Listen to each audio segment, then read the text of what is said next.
Vous vous êtes présenté à vos invités en bonnet de nuit et robe de chambre. Je trouve cela tellement amusant. J'avoue avoir du mal à le croire.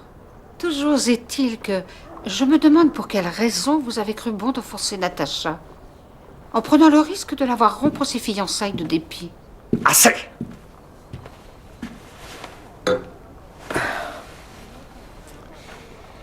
Si vous êtes venu dans un but précis, soyez aimable de l'exposer. Oh, cela ne servirait à rien que je vous couvre de reproches pour des actes que vous avez commis en toute connaissance de cause.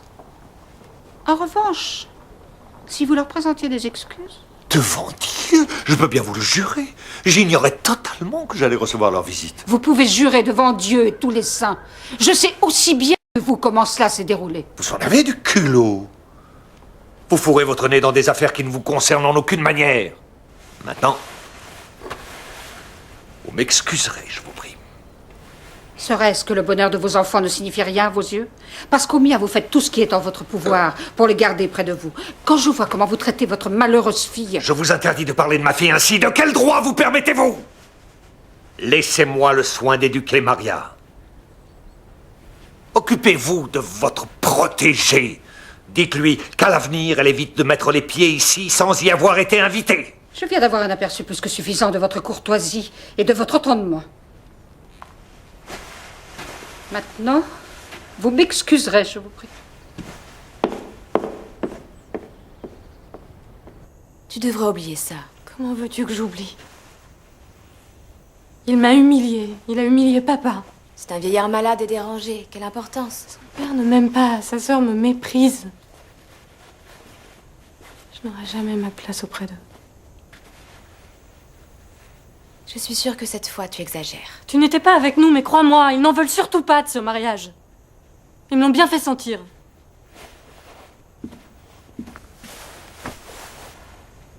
La famille ne compte pas. Tu dois penser avant tout à André. Il sera de retour très bientôt, tu verras. Si André est vraiment amoureux, pourquoi avoir choisi de s'en aller aussi loin de moi? De maintenir nos fiançailles secrètes? Sa famille ne m'acceptera jamais, c'est évident. Oh, je crois surtout que tu te fais des idées. Le prince André est quelqu'un... Je doute que ce soit un homme à changer d'avis.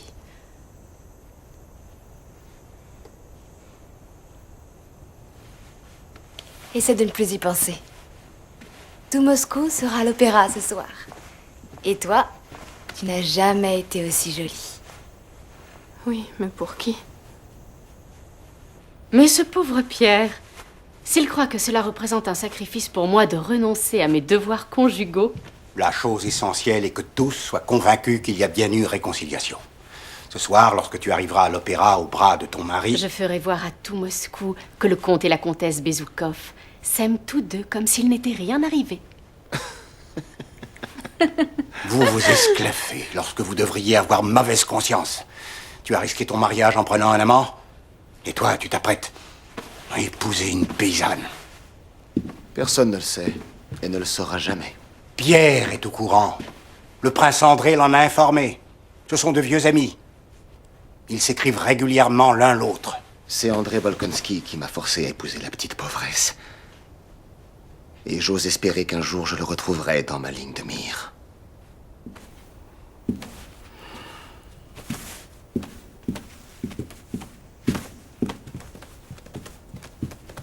Non, je n'en suis pas si sûr.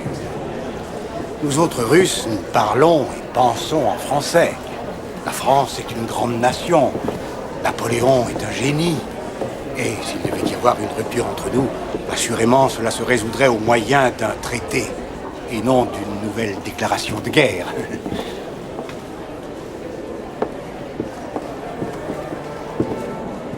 Pierre, J'ai des informations confidentielles à te donner.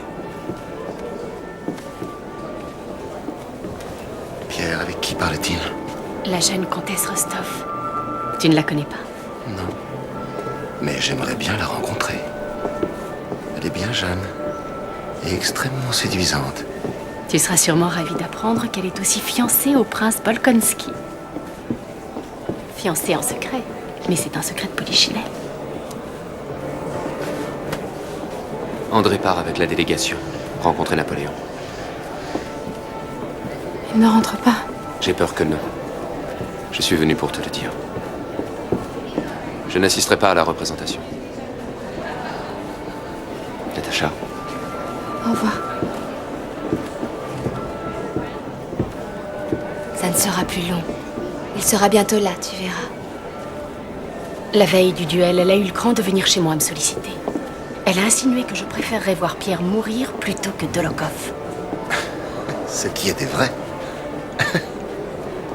Et je me suis promis que je lui ferais payer son insolence. Et je tiens toujours mes promesses.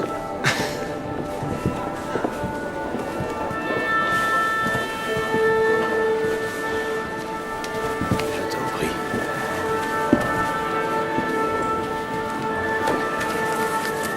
Dolokhov a cette vie comme les chats. Après le duel, tout le monde a cru qu'il décéderait. Mais il est là. Et c'est cette tête brûlée d'Anatole Kouragine qui l'accompagne.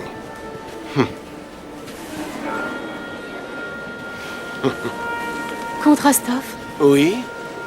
puis-je vous demander la compagnie de votre charmante fille? Mon époux et mon père viennent de m'abandonner. Oh oui, bien sûr. Allons, Natacha. S'il vous plaît, ne refusez pas. Ma fille est enchantée de votre invitation. N'est-ce pas, Natacha?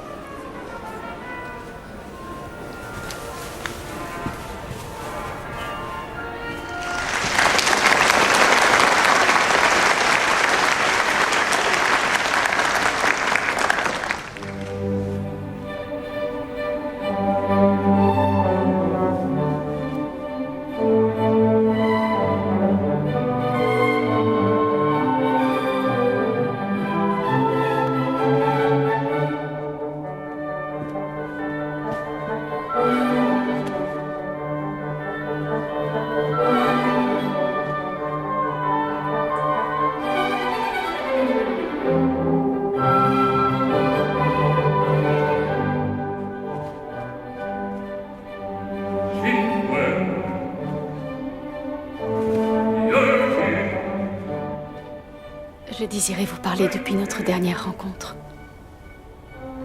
Quand vous êtes venu me voir ce soir-là, sur le moment, j'en étais presque jalouse. Ce n'était pas le but.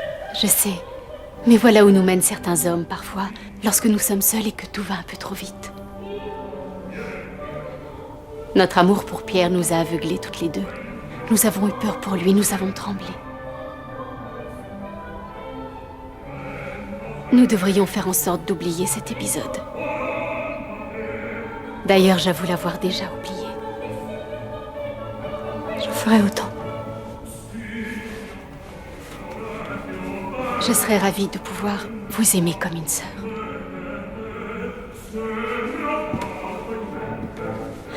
Oh, je vais profiter de l'occasion pour vous présenter mon frère, le capitaine Anatole Kouragine.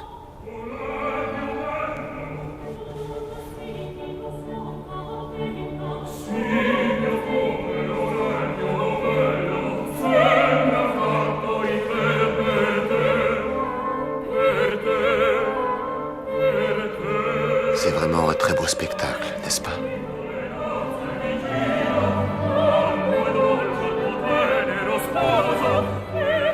Permettez-moi de vous faire un aveu.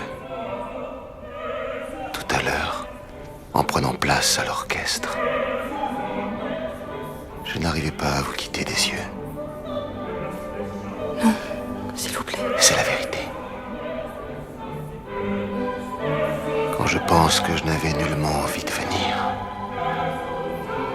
c'est le destin. Le destin avait prévu de vous mettre sur ma route ce soir.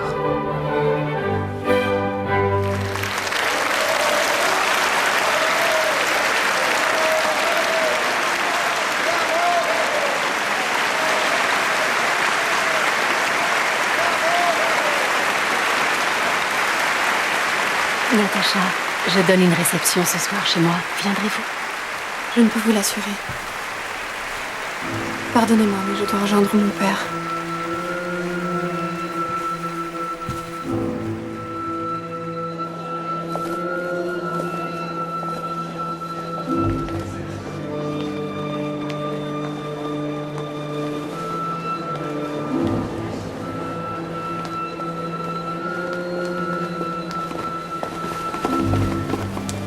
rentrant chez vous, comtesse, rappelez-vous ceci. Ce soir, vous avez changé ma vie.